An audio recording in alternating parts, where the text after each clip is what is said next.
สวัสดีทุกคนทุกท่านด้วยนะครับที่เข้ามารับชมช่องผมนะครับก็วันนี้จะพามารีวิวคอมนะครับคอมตั้งโต๊ะครับนี่ครับ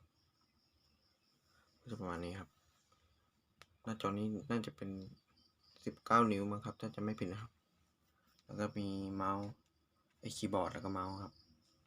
พาดแผ่นรองเมาส์ครับนี่ก็จะประมาณนี้ครับนี่มีเมาส์เป็นเมาส์แบบมีสีครับแป้นพิมพ์แล้วก็เมาส์